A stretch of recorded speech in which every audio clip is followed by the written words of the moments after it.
Okay, everybody, welcome to the latest episode of All2ReelToo. My name is Michael Helen II, and with me, as always, is... Hesseman, Navigator, and Cartwright. Navigator. Are you lost? Yeah, kind of.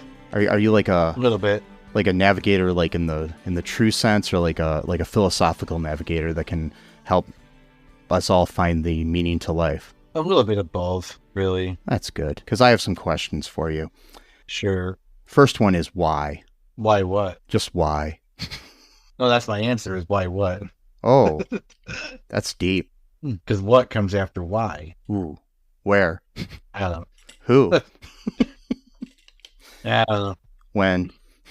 It kind of reminds me of this, what band was it? Flower Kings or Beardfish, like some progressive rock band from Europe. And then it's like this guy like finds like some Buddhist monk or something, like he's searching for the whole time, and then he's like, what is the meaning of life? And then the monk says, the meaning of life is a beanstalk, isn't it? And that's like intro to the song. It's like I always he goes all this way. I always determine people based on like when I ask them what the meaning of life is, and if they say 42, I think they're cool because that's what the meaning of life is in the Hitchhiker's Guide to the Galaxy.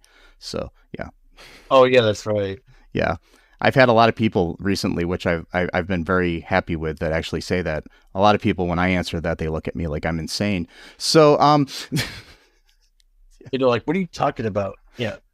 But speaking of like things that deal with space, though, like the Hitchhiker's Guide to the Galaxy, this week on the show, we're covering a movie for what I'm calling our All2-80S series. This is looking at one of my favorite movies as a kid called Flight of the Navigator, which came out in 1986. It was directed by Randall Kleiser, screenplay by Michael Burton and Matt McManus, story by Mark H. Baker. So yes, it's a very classic, cult classic film. According to the Internet Movie Database, the basic plot of it is that in 1978, a boy travels 8 years into the future and has an adventure with an intelligent, wisecracking alien ship. That is not really everything that happens, though. But anyway, so... Right. That's kind of a lame description, in my opinion, for what actually goes on in this great film. So what was your initial reaction to this film, watching it? And was this your first time seeing it? It was my first time that I remember seeing it. I probably saw it a few times when I was a kid, but I don't remember. No, I watched it twice. I just watched it again earlier tonight. Yeah, I loved it. I mean, I thought it was great. The acting was great. The special effects were really cool. Just the cinematography was just really, really good. Like music, awesome, great ambient music for like the more quote unquote scarier. I mean, not really scary. Yeah, Alan Silvestri, who people will know as doing the Back to the Future soundtracks, scores as well as like a million other movies. But just prior to this, he had done Back to the Future, so he did the music for this movie. Yeah. So, yeah, I just really liked it. I like the cute little creatures that show up and like the little robot things, like just like so 80s, like just like movies, like almost like pinnacle 80s in so many ways. Yeah. We got to see Sarah Jessica Parker, a young Sarah Jessica Parker, which was pretty cool. Indeed. Yeah. What's that? I said indeed. Yeah. Oh, yeah, indeed. Yeah, she's got purple hair at one point, which is kind of cool. She plays like an intern type of character. She has this cool little robot food deliverer thing that she oversees, which is pretty cool. I love that robot, Ralph. I love that robot. Yeah, no, I just liked it. I thought it was really, really good. Yeah, that's all I could say, really. Yeah, it's a very, very imaginative film for its time and everything, and the special effects were kind of groundbreaking. the ship was like one of the first major uses of CGI in a film. Yeah, and it even inspired James Cameron to use similar effects when he made the Terminator, when he made Terminator 2 and he made the T-2000. So yeah, because it was like the first way of using a reflective surface as a computer image. Yeah. Okay, that makes sense now, because like when the stairs are like this liquid silver shit. Like, yeah. Now that I think about it, that looks a lot like the dude from T2. Yeah. Robert Patrick. Yeah, pretty cool. Yeah, I forgot his name. Sorry. Yeah, Robert Patrick, yeah. Yeah, he's a lot. Yeah. So basically I kind of in this episode I want to kind of take a detour from what we normally do. We can kind of go over the basic plot of this movie really quick, but then maybe dive into some trivia from the movie. Does that sound good to you, Sesame? Yeah, some trivs. Okay, so basically the main plot here is that on July 4th of 1978 in Fort Lauderdale, Florida, David Freeman, a 12-year-old, walks in the woods to pick up his 8-year-old brother Jeff from a friend's house, and then he falls into a ravine, is knocked unconscious. But when he wakes up, 8 years have passed, and it's now 1986, and he has not aged at all. And then he basically goes, to his house, and his family doesn't live there anymore, and some older couple lives there, and he's like freaking out and cries on the stairs and stuff, and he just wants his mom and dad. So at the same time, there's a alien spaceship that crashes through some power lines and is captured by NASA because that's the way they do it. And this Dr. Louis Faraday, who is played by Howard Hesseman from Head of the Class in WKRP in Cincinnati. By the way, the rest of the cast, I'll go over that really quick. Joey Cramer plays David Scott Freeman. Veronica Cartwright plays Helen Freeman, his mom. Cliff DeYoung plays Bill Freeman, his dad. Sarah Jessica Parker plays Carolyn McAdams. I'm sorry, not McManus. Matt Adler plays Jeff Freeman as a 16-year-old. Albie Whitaker plays Jeff Freeman as an 8-year-old. Paul Reubens, credited as Paul Mall because he didn't want his name to be revealed, plays the voice of Max, the spaceship. Jonathan Sanger plays Dr. Carr. Iris Acker plays Janet Howard. Richard Liberty plays Larry Howard. And Raymond Forcione plays Detective Banks. And then Carrie Rogers plays Jennifer Bradley. Really quick, other actors considered for the role of David Freeman included Joaquin Phoenix and Chris O'Donnell. So Joey Cramer beat out both of those future stars. So, yep. So basically, though, we got this thing where the NASA finds this spaceship, and they're like, whoa, there's a spaceship. Like they do. And, like, whoa. Yeah. And so they're trying to study it, and basically David is like, finds his family find him, and he's being studied by this doctor, and he's like, dude, I haven't changed. I'm still 12, and his brother is older than him now, and he was younger than him before, and shit like that.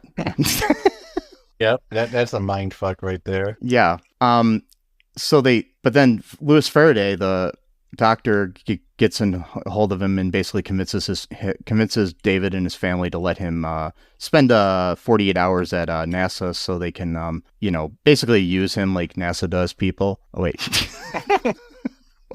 Yeah, just do a bunch of tests and exploit him, for his knowledge that he might have of another planet, things like that. And so David is there, and he's like, he gets visited by Sarah Jessica Parker's character to, he gets put up in this room, and he's got all the latest toys and shit, and he's watching TV and kind of wondering where the fuck is Starsky and Hutch on TV, and being amazed or scared by music videos.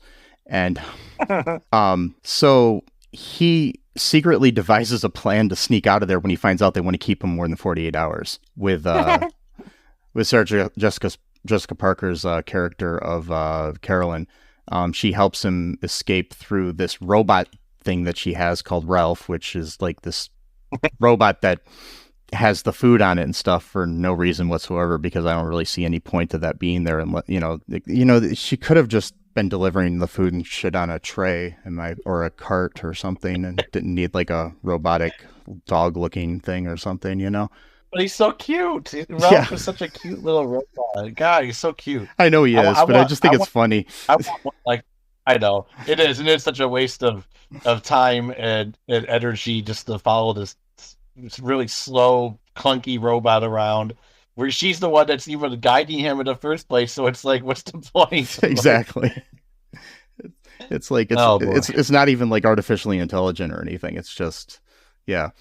But yeah, she basically hides him inside of that, and he sneaks away, and then he everybody's looking for him on the base, and then he gets inside the ship somehow because he finds the ship, and then he gets inside the ship that he has no memory of what happened in the last 6 years or whatever since he's been gone. So it's like, since you've been gone. Oh, sorry. Anyway, so the he gets inside the ship, and then he realizes he has like a telecommunication. First off, he realizes he has this like telepathic communication. I can say that, right? With the ship. He secretly boards it, and he meets this robotic commander who introduces itself as Trimaxian Drone Ship. He decides to call it Max. And Max calls him Navigator. And the movie is The Flight of the Navigator. So that's the title. So they escape from the facility, and he basically we realize that the ship has been collecting biological specimens from around the universe or galaxy for analysis on their planet of Phalon. Then they're going to return them back to their homes, and they basically are not supposed to know anything happened. And but Phalon scientists discovered that humans only use 10% of their brains, which, by the way, is not true.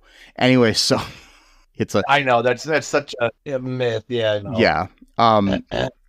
And as an experiment, filled the remainder of David's brain with miscellaneous information, about their ship and all this other shit. And so Max returned him to Earth, but not to his own time, having determined that a trip back in time would be dangerous for a human. When he crashed the spaceship, the data banks were erased, so he needs the information that's inside David's brain to so he can return home. So he's using David as well, like NASA was. Exactly. None of these people are good guys, except for Sarah Jessica Parker. Yes. And Ralph DeRoe. By the way, just for a quick note, this Sarah Jessica Parker's character almost accidentally affirmed non-binary people way back in 1986. I know that's not what she was saying, but because she said she went to a Twisted Sister concert, and then David says, "I've never heard of her." She goes, "Actually, it's a him." He goes, "Actually, it's a them." Yes. She means the band. But still, I thought that was interesting, because the band was all cross dressers, and they were kind of pioneers in that sort of like gender expression or that kind of glam rock sort of thing. Yeah. I thought that was it was kind of interesting. Yeah. She also I'm assuming her character is an adult, and maybe, I don't know, because she tells David, a 12-year-old, that she thinks he's cute. So I'm like, yeah. She just, older girls sometimes would do that back then. I'm just joking. What seems weird, that was like part of the culture. It was always fine for that, though. But I mean, imagine if the roles were reversed and it was a 12-year-old girl. No, I know. That's the thing. Sometimes, obviously, there's different standards for. Yeah. No, I can totally see a 18-year-old guy, or maybe 16-year-old guy or whatever, intern or whatever. Yeah. Saying that to a 12-year-old girl. Yeah. Yeah. Yeah. Because there's talk right now that they're developing a remake or a reboot of the movie with a female protagonist. So okay. So that Bryce Dallas Howard was possibly going to direct, and instead of David, it would be a girl. So yeah, if they redid that scene, it would be a little different if they changed sex of. Well, they're probably not gonna. I know. Yeah, they're probably not gonna every beat for beat every scene, but I'm pretty sure they wouldn't do that with the way culture has changed. Yeah, I'm pretty sure. Yeah. Anyways, they go off and they're flying away and going through some adventures and shit, and they fly from places like all the way to Tokyo to. Yeah, that's right, Tokyo. Yeah, and so Carolyn at one point, who had befriended David, tells his family about the escape in the spaceship, and then Faraday has them confined to their house, and then Carolyn basically gets in trouble for doing this, like it's like. Government overreach here. And I didn't realize NASA has the authority to imprison people or confine them to their homes, but I guess they do. Well, that's a little known fact. All these people that are missing in the world, they're secretly at the Kennedy, NASA base, and they're in an underground bunker, right, where their food is served to them on a dog-like robot, and all these missing people over the years, so all those episodes of Unsolved Mysteries could be solved really easily, but they're all just in this one center, like in wherever they were. Ralph, there's just no changes to Ralph. There's no technological advancements. He's just the same as he was 40 something. It's like. But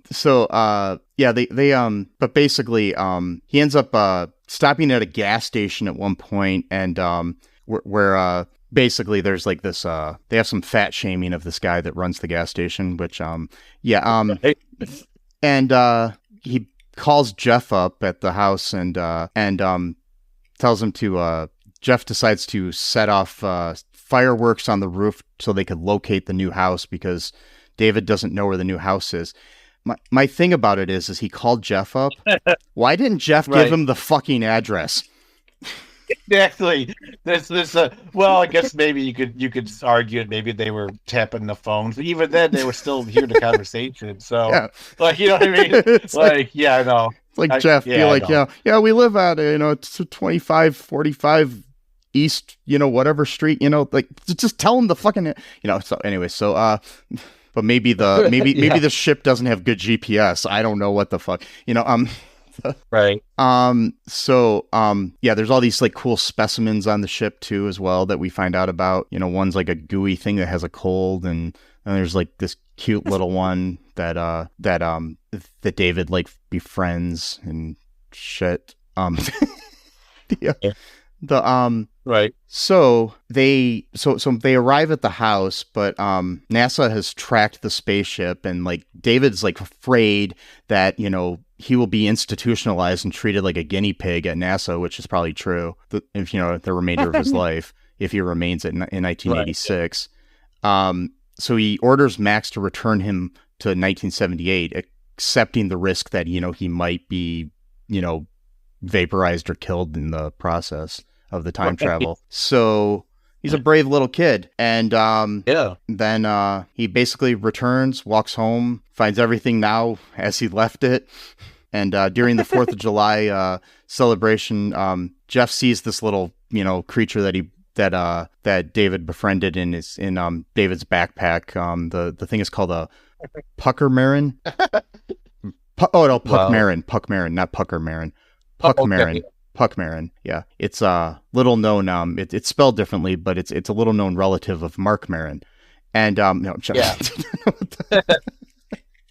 he was just going to visit him recently. Yeah. The Puckmarin ends up, becoming the creator of interview podcasts. And, no.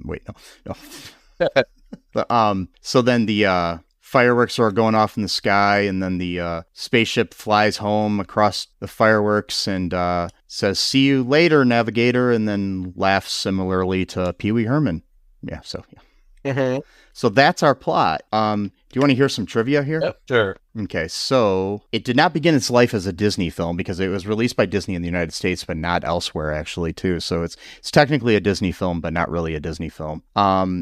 It started out as an independent movie being made by a Norwegian company called Viking Film. Unfortunately, Viking Film had to declare bankruptcy right in the middle of the shoot, and Disney eventually distributed the movie in the United States. They were approached by Viking Film when they realized that the project would just be left abandoned otherwise, but Disney weren't actually crazy about it at first. They had just released Return to Oz. If you've ever seen that Nightmare Fuel, you know why the live action fantasy films at Disney were kind of yeah, that's a weird one. Yeah. That said, they basically agreed to team up with a distribution company and promote the film worldwide while they focused on just basically the U.S. distribution.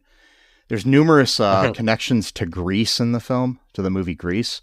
Flight of the Navigator has number of connections. Both films are directed by Randall Kleiser. So that's kind of weird.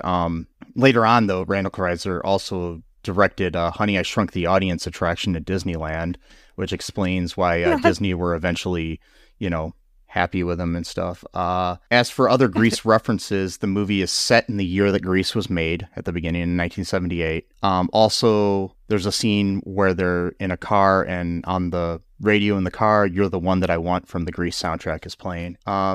It was the movie debut of Sarah Jessica Parker. Okay. So yeah, and Sarah Jessica Parker she had already been on TV and on Square Pegs, among other things, and soon after this, she also was in another movie, L.A. Story, with Steve Martin, where she's kind of like a love interest to Steve Martin. So there's that. So Flight of the Navigator, due to it being a partial Norwegian financed film, they had to film part of the movie in Norway. In Norway? Yeah. Oh, okay. So director Randall Kleiser has revealed that they used a Norwegian stunt double by filming Joey Cramer's steering of the spaceship. So behind of him, they built the spaceship in Norway, and behind him there's a stunt double that's doing that. Unfortunately, he didn't understand a single word of English. Oh God! So if Kleiser had said for him to move left, they translated it from English to Norwegian. But by the time the boy would move left, he should have already been going right, because they had a rear projection screen in front of him showing like him traveling across the planet and whatnot. So yeah, it took a long time to get the stuff done right. The special effects were cutting edge at the time, like we said. So the whole like CGI use in the movie was like groundbreaking. The soundtrack was created by digital synthesizers, mainly because they couldn't afford it was one of the first using the world's first digital synthesizers. And it was basically because they couldn't afford a whole orchestra. So Alan Silvestri did the whole film on a synthesizer. Wow. Yeah. The spaceship can still be seen at Disney World. If you've ever taken a trip to Walt Disney World in Florida, then you may have spotted Flight of the Navigator's spaceship, because one of the spaceship holes used during the filming process is now part of a drinks station in Tomorrowland, which is located in the Magic Kingdom. Unfortunately, see, it used to be on this backlot thing that they call the Boneyard, where they had like old props and cars and stuff from movies, and they basically let it like rust out and shit. And but now it's part of this drink station, but they painted it red and like added fins and shit to it, and it looks nothing like it did in the movie. It just looks like a generic spaceship now. Yeah, so it's kind of sad what they did to the ship. Right. Yeah. So let's see here what else we can talk about. Yeah, like I said, a reboot is possibly in production, but it keeps getting, people saying that they're going to do a remake or a reboot, and then it's like been in development hell for years. So who knows if it'll ever happen. It could be interesting. Yeah. I hate that part where it just takes years upon years to make a film that you could just easily start making, but all the bureaucratic bullshit gets in the way. Oh yeah, and it probably wouldn't be cheap to make this too, but so. Oh no, it wouldn't. Yeah, it would definitely cost some money, sure. Yeah. So yeah, and it's just funny because they they shot most of the movie in Florida, but they had to shoot some stuff in Norway, and so it was like really hot there, but then they had to shoot those interior shots in Oslo, Norway, and in a giant empty warehouse. They could have easily stayed in the U.S., but because of the funds, they thought they had to do that. But then eventually, with like companies going bankrupt and stuff, they basically wouldn't have had to do it in the long run. So, Kleiser also made Honey, I Blew Up the Kid as well. So, he directed that movie. Another Disney movie. Classic movie. Joey Cramer, the actor who played David, unfortunately has had a tough life. You can see a lot about that in the documentary Life After the Navigator, which I highly recommend watching as a companion piece to this movie. It's good. Yeah. He was only 13 years old when he played the character. His life was kind of not the greatest in a lot of ways. He was arrested on multiple occasions for relating to drugs, firearms, and forgery. He's kicked his addiction, and he seems to be doing a lot better now. He was arrested for a bank robbery that he claims he did just so he could get back into jail, so he could get the help he needed for his drug habit, because that's the only way he could get the help he needed. Was if he was incarcerated, he could get the help, but he couldn't afford it otherwise.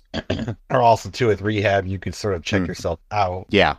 Right. So he figured, well, they can't just let me out. I feel like that's like, that is really sad, where your best bet is jail. Yeah. Sarah Jessica Parker doesn't remember the movie at all. Okay. Yeah. She might owe her entire career to the film. But she wasn't actually a fan of the movie at all. In fact, she can't remember the character she played or even the plot of the film, since to her it was nothing more than a paycheck. Oh, okay. Oh, that's kind of mean. Yeah, that's what she said in an interview later. Who knows? It could have been a bad day when they asked her, because the person asked her the question, what drew you to Flight of the Navigator? And her response was, what drew me to Flight of the Navigator? Are you seriously asking me what drew me to Flight of the Navigator? It was a part, like literally, I just got a part. I went and did it. That's what I did for most of my career. Nothing drew me to it. It was a job. That's exactly a paycheck. That's exactly what drew me to it. She says, I can't even tell you what it was about or who I played. All you want is a job. You're auditioning. You want to have as much experience as possible. It was great. That's what she said. NASA's villainy, this is something really interesting too. Okay, NASA's villainy is actually foreshadowed in the movie in an interesting way. So when you go into the room that they put David in there, there's all these toys on his bed. They gave him a bunch of new toys and action figures, but the characters that they gave him were all villains. Oh, okay. They gave him like a Cobra water moccasin from the G.I. Joe toy line. Okay. Transformers, Decepticon, Shrapnel. So you, and among other things on there. So you basically got the bad guys from G.I. Joe and the bad guys from Transformers on his. So basically, kind of implying that they're bad guys. So, yeah, it's interesting. Yeah. It had some. Here's an interesting thing. It had some weird box office competition when it came out. It didn't make much money, or as much money as expected, at least. It actually opened third at the box office, and it's kind of normal, but it opened behind the third Friday the 13th movie, which is one of the more lower-rated films in the series anyways. But it also opened up the same week as Howard the Duck, a film we've previously covered on this podcast. So, yeah. Yeah. And so, basically, those were the number 1 and number 2 movies in the country, and it was number 30. So, yeah, and this is also not the only obscure Disney cameo that Paul Reubens has made. After he did this, he liked it so much that he also voiced a robot, Rex, who was basically the pilot of the Star Wars simulator Star Tours for a long time, and now is actually featured as like a DJ at one of the restaurants or bars at Galaxy's Edge at both Disneyland and Disney World. So yeah, and it's only the second Disney movie ever to include profanity. Interesting. Okay. So yeah. What did they say? I don't remember. Oh yeah, something about shit, right?